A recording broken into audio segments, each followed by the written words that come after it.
മലയാള ഭാഷാ വിദ്യാലയങ്ങളിൽ നിർബന്ധമാക്കിയ മുഖ്യമന്ത്രിക്ക് ഒരു കൂട്ടം വിദ്യാർത്ഥികളുടെ വക പൂച്ചയുണ്ട്. ഔദ്യോഗിക വസതിയിൽ പൊതുപരിപാടികൾ ഒന്നും നടത്താത്ത പിണറായി വിജയൻ കുട്ടികൾക്ക് വീട്ടുമുറ്റത്ത് സദസ്സൊരുക്കി. ഭാര്യ കമലാ വിജയനും പരിപാടിയിൽ പങ്കെടുത്തു.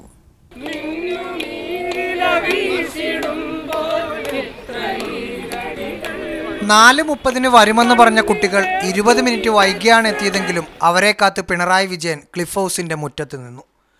ഭാര്യയ്ക്കൊപ്പം എല്ലാവരെയും സ്വീകരിച്ചു. മുഖ്യമന്ത്രിയോടുള്ള സ്നേഹം പൂക്കൾ നൽകി ആദ്യം പ്രകടിപ്പിച്ചത് ഡോക്ടർ ഡി ബാബു പോളും കാനായി കുഞ്ഞിരാമനും. അടൂർ ഗോപാലകൃഷ്ണൻ ഉപഹാരം നൽകി. മാതൃഭാഷ പ്രതിജ്ഞയും എടുത്തു.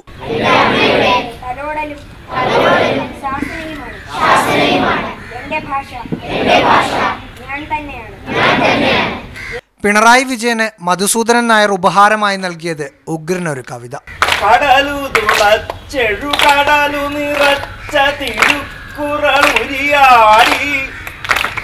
കുട്ടികൾക്കെല്ലാം മുഖ്യമന്ത്രിയും ഭാര്യ കമലാ വിജയനും കൂടി ലഡു നൽകി.